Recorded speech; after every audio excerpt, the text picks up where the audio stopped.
Titre 5 de la Grande Ablution.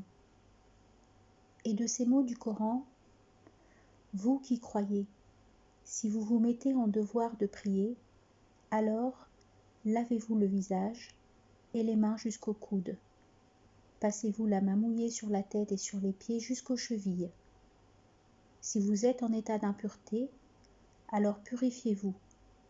Si vous êtes malade ou en voyage, ou revenez de la selle, ou vous avez touché à des femmes et ne trouviez pas d'eau, utilisez en substitution un sol saint pour en passer sur votre visage et vos mains. Dieu ne veut vous imposer aucune gêne, mais vous épurer, parfaire sur vous son bienfait, escomptant que vous en aurez gratitude. Sourate 5, verset 6. Vous qui croyez, n'approchez la prière ni en état d'ivresse, avant de savoir ce que vous dites, ni en état d'impureté, sauf quand vous êtes en chemin, avant d'avoir pratiqué une ablution générale, sauf si vous êtes malade ou en voyage, ou revenant de déféquer, ou ayant touché à une femme, sans trouver d'eau. Dans ce cas, recourez à un sol saint, effleurez-en votre figure et vos mains. Dieu est effaceur, tout pardon. Sourate 4, verset 43. Chapitre 1. La petite ablution précède la grande ablution. Aïcha, femme du prophète, alayhi salatu wassalam, radiallahu anha, rapporte que celui-ci, lorsqu'il procédait à la grande ablution qui suit l'état d'impureté majeure, s'y prenait de la façon suivante. Il commençait par se laver les mains, faisait ensuite l'ablution ordinaire de la prière, puis, plongeant ses doigts dans l'eau, il les passait à travers la racine de ses cheveux. Ensuite, à 3 reprises, il prenait de l'eau dans sa main, la versait sur sa tête. Enfin, il faisait couler de l'eau sur tout son corps. Maïmouna, femme du prophète, alayhi salatu wassalam, a dit: L'envoyé de Dieu, alayhi salatu wassalam, fit d'abord l'ablution ordinaire de la prière, sauf pour les pieds. Il se lava les parties naturelles ainsi que tous les organes atteints d'impureté, puis il se fit couler de l'eau sur le corps. Cela fait, il changea de place et se lava les pieds. Telle était la grande ablution qu'il pratiquait quand il était en état d'impureté majeure. Chapitre 2. De l'homme qui fait la grande ablution simultanément avec sa femme. Aïcha, radiallahu anha, s'exprima ainsi: Le prophète, alayhi salatu wassalam, et moi, nous faisions la grande ablution au moyen du même vase. Ce vase était une de ces coupes qu'on appelle faraq. Chapitre 3. De la grande ablution avec un sa' d'eau ou une quantité à peu près équivalente. Abu Salama rapporte: Un jour, j'entrai chez Aïcha en compagnie de son frère de lait qui l'interrogea sur la grande ablution pratiquée par l'envoyé de Dieu, alayhi salatu wassalam. Aïcha se fit alors apporter un vase d'environ un sa'. Elle se lava ensuite et répandit l'eau du vase sur sa tête. Entre elle et nous, il y avait un écran.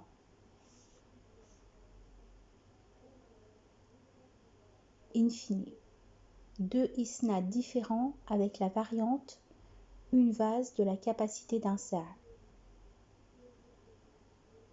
Selon Abu Ja'far, un jour qu'il se trouvait avec son père chez Jabir ibn Abdallah en compagnie d'autres personnes, quelqu'un interrogea Jabir au sujet de la grande ablution. Un sa' d'eau te suffit, répondit-il. Il ne me suffit pas, répondit-il. Il suffisait cependant à être plus chevelu et meilleur que toi, répondit Jabir. Ensuite, vêtu d'un seul vêtement, Jabir dirigea notre prière.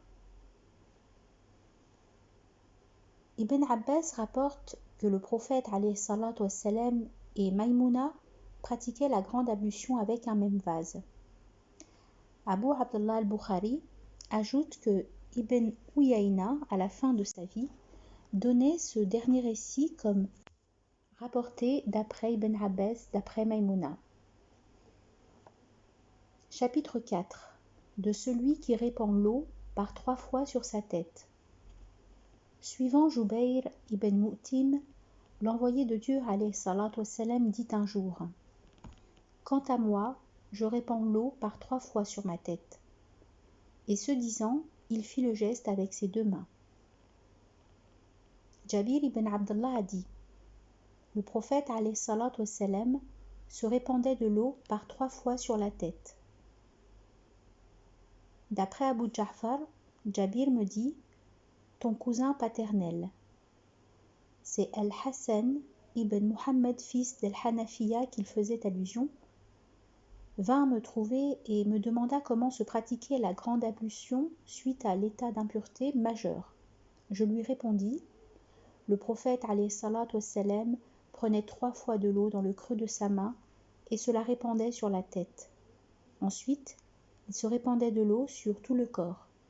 C'est que moi, j'ai beaucoup de cheveux, me fit remarquer Al-Hassan. Le prophète alayhi salatu wassalam en avait plus que toi, lui répondis-je. Chapitre 5. La grande ablution ne se fait qu'une seule fois. Maïmouna a dit: Je présentais de l'eau au prophète alayhi salatu wassalam pour la grande ablution. Il se lava les mains à 2 ou 3 reprises, se versa ensuite de l'eau dans la main gauche et s'en lava les parties naturelles. Puis après avoir frotté sa main gauche sur le sol, il se rinça la bouche, aspira de l'eau par les narines et se lava le visage et les mains. Cela fait, il se répandit de l'eau et sur le corps. Enfin, changeant de place, il se lava les pieds. Chapitre 6. De celui qui commence sa grande ablution avec un vase à traire ou qui emploie des parfums dans la grande ablution.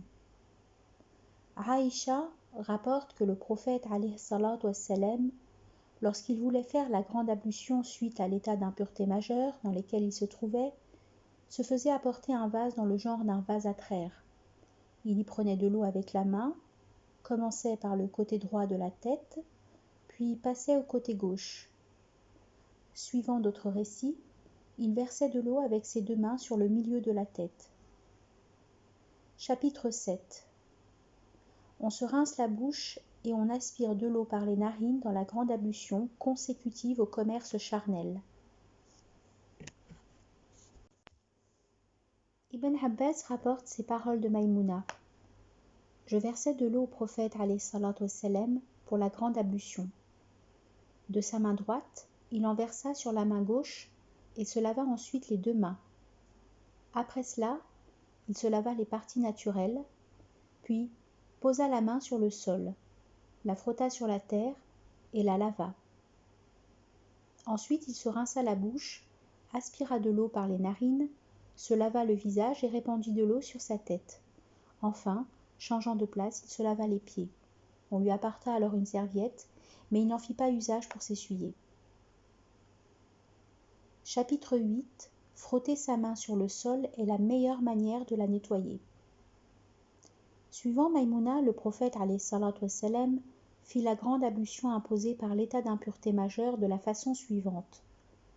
Il se lava les parties naturelles avec une de ses mains, qu'il frotta ensuite contre le mur. Puis, il la lava et accomplit l'ablution ordinaire de la prière. Cette ablution terminée, il se lava les pieds. Chapitre 9. Est-il permis à celui qui est en état d'impureté d'introduire la main dans le vase destiné aux ablutions avant d'avoir lavé cette main lorsqu'elle n'a pas été atteinte d'une autre souillure que celle résultant de l'état d'impureté majeure? Ibn Omar et Al-Bara ibn Azib introduisaient leurs mains non lavées dans l'eau destinée à l'ablution qu'ils pratiquaient ensuite. Ibn Omar et Ibn Abbas ne voyaient aucun mal à se servir de l'eau restant de la grande ablution imposée par l'état d'impureté majeure. Aïcha a dit: Le prophète alayhi salatu wassalam et moi faisions pour la grande ablution usage du même vase, où nos mains plongeaient à tour de rôle. Suivant Aïcha, le prophète alayhi salatu wassalam se lavait d'abord la main quand il voulait procéder à la grande ablution qui suit l'état d'impureté majeure. Le prophète et moi, dit Aïcha, alayhi salatu wassalam, nous faisions usage du même vase pour la grande ablution qui suit l'état d'impureté majeure.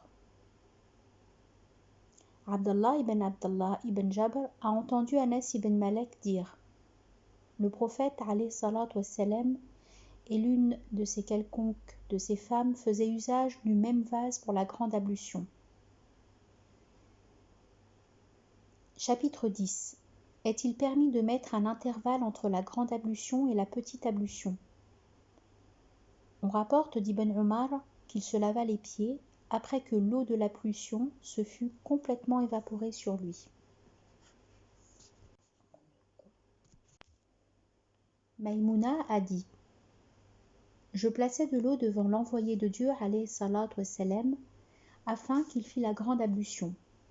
Il s'en versa sur les deux mains et les lava à 2 ou 3 reprises.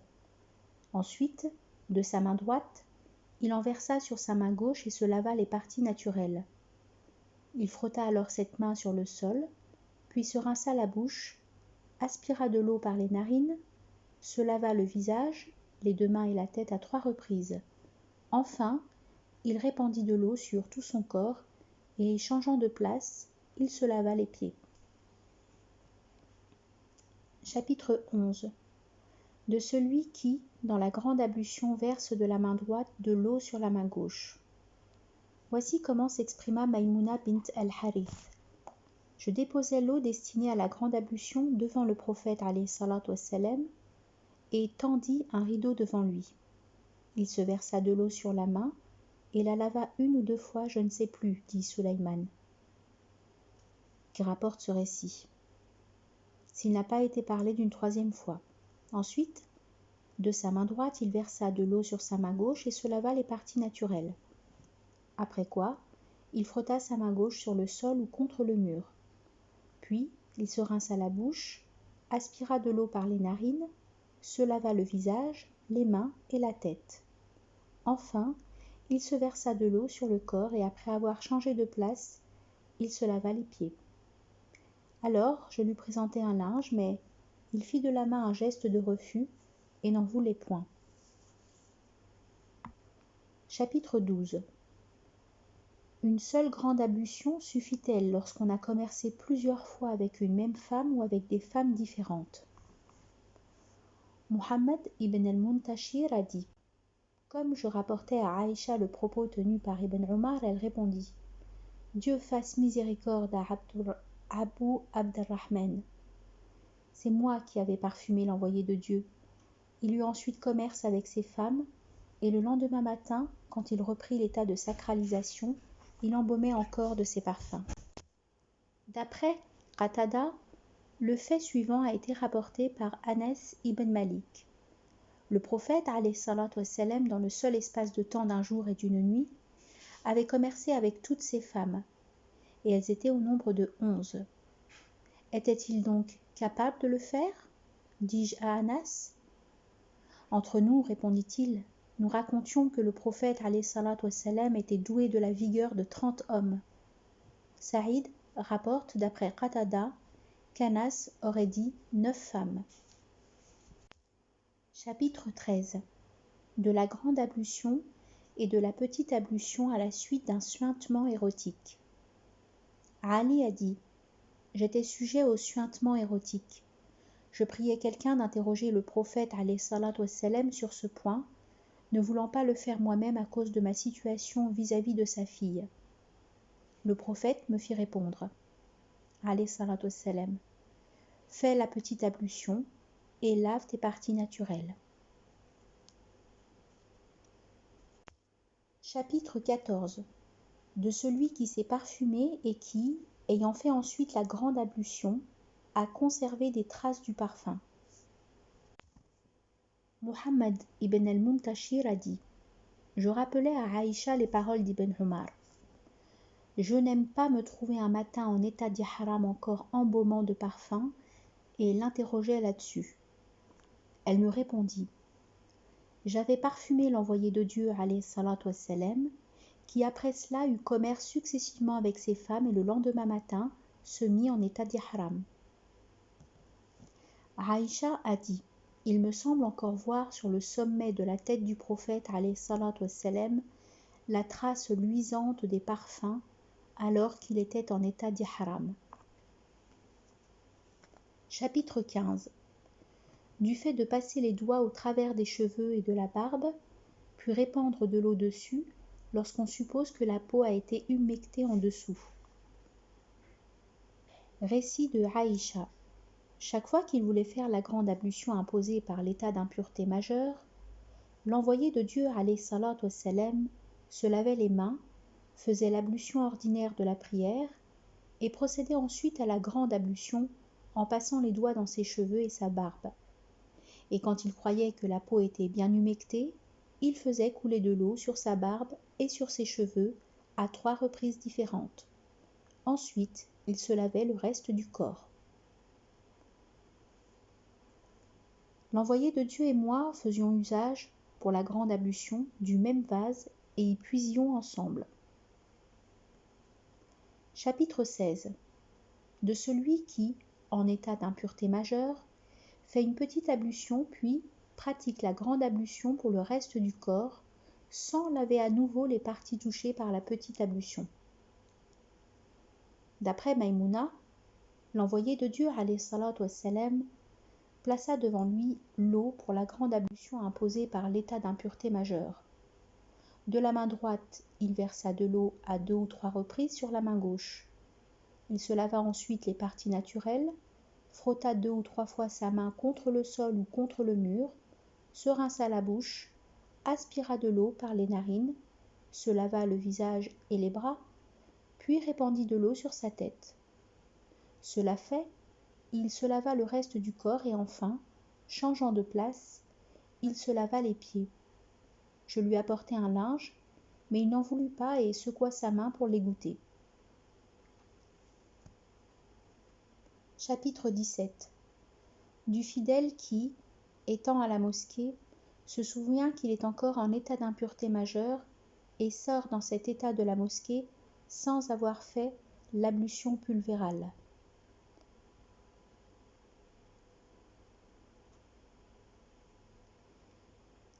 Abu Huraira dit: la prière allait commencer, les fidèles rangés en ordre étaient debout, quand le prophète alayhi salatu wassalam, sortant de chez lui, marcha vers nous. Arrivé à l'endroit où il priait d'ordinaire, il se souvint qu'il était encore en état d'impureté majeure. « Restez à vos places, nous dit-il. » Puis, il rentra chez lui, y fit la grande ablution, et revint vers nous, la tête dégouttant d'eau. Il prononça alors le tekbir, et nous priâmes avec lui.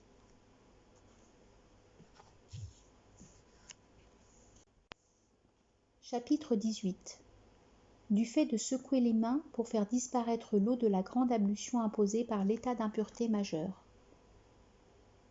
Maïmouna rapporte: je déposai l'eau destinée à la grande ablution devant le prophète alayhi salatu wassalam et tendis un rideau. Il se versa de l'eau sur les 2 mains et les lava ensuite. Puis, de sa main droite, il versa de l'eau sur sa main gauche et se lava les parties naturelles. Puis il frotta sa main sur le sol et la lava. Après quoi, il se rinça la bouche, inspira de l'eau par les narines, se lava le visage et les bras et se versa de l'eau sur la tête et s'en répandit sur le corps. Enfin, changeant de place, il se lava les pieds. Quand il eut terminé, je lui tendis un linge, mais il ne le prit point et s'en alla secouant les mains. Chapitre 19. De celui qui, dans la grande ablution, commence par le côté droit de la tête. Aïcha rapporte: celle d'entre nous, qui était en état d'impureté majeure, se lavait par 3 fois le sommet de la tête avec les 2 mains. Ensuite, d'une main, elle se lavait le côté droit de la tête et de l'autre main le côté gauche. Chapitre 20. De celui qui procède à la grande ablution tout nu, seul, à l'écart de tous, et de celui qui reste couvert d'un vêtement. Rester couvert est préférable. Baz, d'après son père, qui le tenait de son grand-père, rapporte que le prophète alayhi salatu wassalam a dit « Dieu a droit plus que personne à ce qu'on se montre décent devant lui. » Suivant Abu Huraira, le prophète alayhi salatu wassalam a dit « Les Israélites faisaient leur lotion tout nus, les uns devant les autres. Moïse, au contraire, se mettait à l'écart pour y procéder. Par Dieu, dirent les Israélites, ce qui empêche Moïse de faire ses lotions avec nous, c'est qu'il a une varicocèle. Un jour que Moïse était allé faire la grande ablution, il posa ses vêtements sur une pierre. La pierre qui portait les vêtements s'enfuit, et Moïse se mit à sa poursuite en criant « Pierre, mon vêtement! Pierre, mon vêtement !» Les Israélites, qui purent ainsi voir Moïse, s'écrièrent « Par Dieu, il n'a aucune infirmité !» Moïse reprit alors son vêtement et se mit ensuite à frapper la pierre. Abu Huraira ajoute « Par Dieu, ces coups imprimèrent dans la pierre 6 ou 7 marques. » D'après Abu Huraira, le prophète alayhi salatu wassalam a dit « Pendant que Job, en état de complète nudité, faisait la grande ablution, des sauterelles d'or s'abattirent sur lui. Comme il s'occupait à les recueillir dans son vêtement, Dieu l'interpella en ces termes. « Job, ne t'ai-je donc pas comblé d'assez de biens pour que tu puisses te passer de ce que tu vois là ? » Certes oui, répond Job, et j'en jure par ta puissance, mais je n'aurai jamais assez de tes faveurs. Chapitre 21. On doit se dérober au regard des personnes présentes pour faire la grande ablution. Abu Moura, affranchi d'Hani, fille d'Abu Talib, raconte avoir entendu Hani prononcer les paroles suivantes. L'année de la prise de la Mecque, j'allais trouver l'envoyé de Dieu alayhi salatu wassalam. Il était en train de faire la grande ablution à Fatima, et Fatima le cachait à l'aide d'un voile. « Qui est cette femme » demanda-t-il. « C'est moi, Hani, répondis-je. Maïmouna a dit « Un jour je cachais au regard le prophète alayhi salatu wassalam, pendant qu'il procédait à la grande ablution consécutive à l'état d'impureté majeure. Il se lava les mains, puis de la main droite, il se versa de l'eau sur la main gauche et se lava les parties naturelles et tout ce qu'il avait été souillé chez lui. Ensuite, il frotta sa main contre le mur ou sur le sol, et après cela, il fit l'ablution ordinaire de la prière, sans toutefois laver les pieds. Enfin, il se répandit de l'eau sur tout le corps et, changeant de place, il se lava les pieds. Chapitre 22. De la femme qui a un rêve érotique. Salama, la mère des croyants, a dit Sulaym, femme d'Abu Talha, vint trouver l'envoyé de Dieu alayhi salatu wassalam et lui dit Ô envoyé de Dieu, Dieu n'est certes pas offensé qu'on dise la vérité. La femme doit-elle faire la grande ablution quand elle a eu un rêve érotique ? Oui, répondit l'envoyé de Dieu, si elle voit qu'il y a eu éjaculation. Chapitre 23. De la transpiration produite par le fidèle en état d'impureté majeure. Le contact d'un musulman ne souille jamais. Abu Huraira, encore en état d'impureté majeure, fut rencontré par le prophète alayhi salatu wassalam dans une rue de Médine. Je m'éloignai aussitôt de lui, dit-il, et allais procéder à la grande ablution. Quand je revins, le prophète me dit, alayhi salatu wassalam, « Où étais-tu donc allé, Abu Huraira » ? J'étais en état d'impureté majeure et n'ai pas voulu rester en ta compagnie, répondis-je, alors que je n'étais pas purifié. Transcendance de Dieu, s'écria le prophète alayhi salatu wassalam, sache que le musulman n'est jamais impur. Chapitre 24. L'homme en état d'impureté majeure peut sortir de chez lui, aller au marché ou ailleurs. Rata a dit Il peut également se faire poser des ventouses, se couper les ongles et se raser la tête sans avoir pratiqué la petite ablution.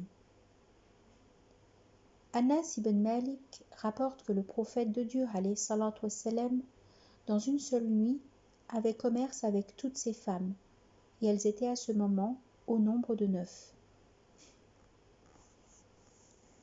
Abu Huraira a dit: un jour, encore en état d'impureté majeure, je rentre. Chapitre 27. Le musulman qui, en état d'impureté majeure, fait la petite ablution et dort ensuite. D'après Aïcha, quand le prophète alayhi salatu wassalam voulait dormir et qu'il était en état d'impureté majeure, il se lavait les parties naturelles et faisait l'ablution ordinaire de la prière. D'après Abdallah, Omar ibn al-Khattab consulta le prophète alayhi salatu wassalam sur le point suivant: l'un de nous peut-il dormir étant encore en état d'impureté majeure? Oui, répondit le prophète alayhi salatu wassalam, quand il aura fait la petite ablution. Abdallah ibn Omar rapporte que Omar ibn al-Khattab dit au prophète alayhi salatu wassalam que son fils était parfois souillé pendant la nuit. Fais la petite ablution, lave tes parties naturelles et dors ensuite, répondit le prophète alayhi salatu wassalam au jeune homme. Chapitre 28. Du cas où il y a simple contact entre les parties naturelles de l'homme et celles de la femme. D'après Abu Huraira, le prophète alayhi salatu wassalam a dit: quand l'homme se place entre les bras et les jambes de la femme et qu'il y a introduction, la grande ablution est obligatoire pour l'un et l'autre.